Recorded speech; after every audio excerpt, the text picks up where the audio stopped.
Bienvenue sur ce channel. Aujourd'hui, nous allons apprendre à savoir c'est quoi un objectif de vie, un plan, un rêve et connaître le monde de l'emploi. Cette vidéo, je la fais principalement pour nos frères et sœurs qui sont sur les bancs, qui ne savent pas forcément comment s'orienter afin d'entrer dans le monde du travail en tant que salarié ou entrepreneur. Accroche-toi, nous allons commencer. Aujourd'hui, nous allons voir quelle est la différence concrète entre un rêve et un objectif. Un rêve, c'est se dire, par exemple, je vais devenir riche. Pas de plan précis, pas d'objectif, rien n'est précis. L'objectif ici, c'est de devenir riche. C'est comme un enfant qui veut être banquier. C'est quoi être banquier? À la banque, il y a plusieurs postes. Alors qu'un objectif, c'est se dire, je vais générer 1 million d'ici 2 ans. C'est clair, on connaît le chiffre qu'on veut faire et le temps dans lequel on veut le faire. Maintenant, comment définir ces objectifs et les atteindre? Il suffit juste de se dire, par exemple, si je suis en 3e, je dois tout faire pour avoir mon BEPC cette année. Tu as ton objectif qui est d'avoir ton BEPC, le temps dans lequel tu veux le faire qui est cette année, l'année dans laquelle tu est inscrit à l'école. Donc, pour ce faire, il te faut un plan. Pour le plan, pour avoir son BEPC, il suffirait juste d'avoir la mention passable. Si tu veux aller encore plus loin, tu te dis, je veux avoir mon BEPC avec la mention bien cette année. Et là, il te faut un plan pour avoir la mention bien. Il faut te renseigner pour voir quelles sont les moyennes qu'il faut pour être catégorisé dans la mention bien. Je pense que c'est à partir de 14 à 15. Et pour avoir 14 de moyenne, qu'est-ce qu'il te faut? Il te faut un plan d'études. Comment il faut étudier? Quels sont les résultats à atteindre par matière pour les totaliser afin d'avoir ces 14 de moyenne? Ça, c'est avoir un objectif et un plan. Je crois que tu l'auras compris. Dans cette vidéo, c'est comme ça on va procéder pour tout ce qu'on va faire. Nos challenges, nos recherches, voilà. Maintenant, ce qui est essentiel, c'est que nous tous, principalement, y compris moi, on a souffert de l'absence d'orientation après le bac. Aujourd'hui, ce que je vais dire, c'est que pour pouvoir avoir un plan de vie, il faut d'abord connaître le monde de l'emploi. Quand tu prends le monde de l'emploi, il y a ce qu'on appelle les structures privées, publiques, les ONG, quoi qu'ils sont aussi privés. Et je les ai scindés en 3 grandes parties pour que tu puisses comprendre parce que le secteur privé est plus ou moins différent des ONG, des mondes des organismes. Et pour pouvoir fixer ton objectif d'études scolaires, une fois que tu comprends qu'il y a les entreprises privées, publiques et ONG, dans chaque entreprise, il y a des postes à pourvoir. Donc, quand tu prends de façon globale, dans les hôpitaux, il y a forcément un caissier, un comptable, un logisticien, il doit y avoir un commercial et tout ça, il y a des postes. Tu dois te renseigner pour savoir le poste que tu veux occuper. Précédemment, je parlais de l'enfant qui voulait être banquier. À la banque, il y a le poste de sécurité, de caissier, de juriste, de comptable, de gestionnaire de portefeuille, de projet, etc. et j'en passe. L'enfant qui veut être banquier, lui se dit, il veut travailler à la banque. Mais quel poste il doit occuper? Donc, c'est à vous de faire des recherches et j'en ai concocté pas mal pour vous donner des exemples. Alors, quand tu prends, là, j'en ai listé pas mal. Voilà. Dans toutes les organisations, de façon générale, on retrouve des assistants administratifs, des comptables, des chargés de communication, des informaticiens, techniciens, des responsables RH. Eux là, ils sont mauvais. Ensuite, les responsables logistiques et approvisionnement, les chargeurs de projets de coordination, agents de sécurité maintenance, les community managers, les graphistes, les vidéastes sont dans la cellule communication et chaque département a ses cellules, tu vois. Donc, c'est en fonction de ça. Tu vas voir, par exemple, le logisticien, c'est celui qui va s'occuper de tout ce qui est matériel, tout ce qu'il faut acheter. S'il y a une entreprise qui doit faire une conférence, c'est lui qui va s'occuper de la salle, l'eau, la nourriture, le déplacement, le carburant, tout ce qu'il faut pour réaliser cet événement. Donc, comme tu l'auras compris, dans chaque société publique, privée et ONG, il y a ces postes-là qui sont disponibles. Maintenant, c'est en fonction de ça que tu dois savoir, ok, je veux devenir comptable. Comment on fait pour devenir comptable dans n'importe quelle structure? J'ai fait cette configuration précise de façon générale parce que quand tu prends un cabinet d'avocat, c'est un autre métier carrément. L'avocat en question fait des études de droit et là-bas aussi, il y a plein d'ouvertures. Mais de façon générale, si tu veux travailler dans n'importe quelle entreprise et switcher, voilà à peu près les compétences qu'il te faut. Donc, pour être comptable, tu dois aller à l'université et faire la faculté qu'on appelle PASSEC, la Chine populaire. Ensuite, pour tout ce qui est commercial, tu peux aller dans peut-être les universités privées, je n'ai pas trop fréquenté au Togo, mais voilà. Tu cherches les formations dans les domaines du poste que tu veux pouvoir. Ensuite, tu auras les compétences. Et là, tu sais que ton objectif, c'est de devenir 5 ans plus tard un expert comptable. Donc, tu vas à l'université, tu sais pourquoi tu t'inscris à la faculté de FASEG. Tu as un plan de vie. Ensuite, pour les plus prévoyants, vous pouvez faire une étude pour voir la comptabilité est un secteur bourré, c'est-à-dire il n'y a plus assez de place. Donc, quelles sont les alternatives, les compétences que je peux encore ajouter pour, au cas où je n'en trouve pas dans ce domaine, je pourrais en trouver ici. Ainsi, tu n'auras point peur d'entrer dans le monde de l'emploi et chercher de l'emploi. Donc, tu comprends que tu as un plan de carrière, c'est pour cela que tu vas t'inscrire à la FASEG pour apprendre la comptabilité.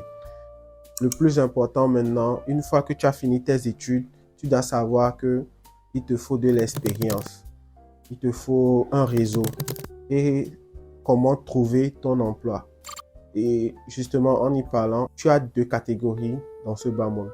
Ceux qui sont les salariés, c'est-à-dire ceux qui vont chercher un emploi dans une entreprise et y aller travailler, et ceux qui sont indépendants, entrepreneurs, c'est-à-dire eux-mêmes, ils vont chercher des solutions aux problèmes des entreprises, leur proposer, être leur propre chef et travailler. Aujourd'hui, je vais principalement me pencher sur le cas des salariés et plus tard dans les prochaines vidéos, on va parler aussi des entrepreneurs. Pour être salarié, la logique des entreprises dans le monde en général, c'est quand on cherche quelqu'un pour un poste, comme tu l'auras compris, c'est toute une cellule de département dans chaque entreprise qui fait fonctionner l'entreprise. Un comptable gère tout ce qui est entrée, sortie, c'est-à-dire achat, dépenses, salaire, etc. Donc, bien avant même de commencer tes études, il faut que tu ailles sur ces sites que je vais citer. Emploi TG, tous ces sites où on lance des offres d'emploi et d'un match. On en reviendra plus tard.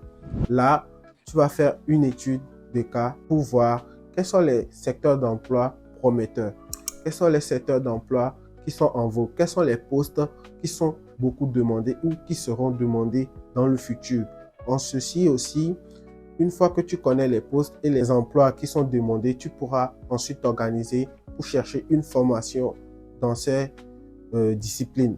Maintenant, quand tu prends les offres d'emploi dans ce domaine, tu vas voir les expertises qu'on demande pour ce poste.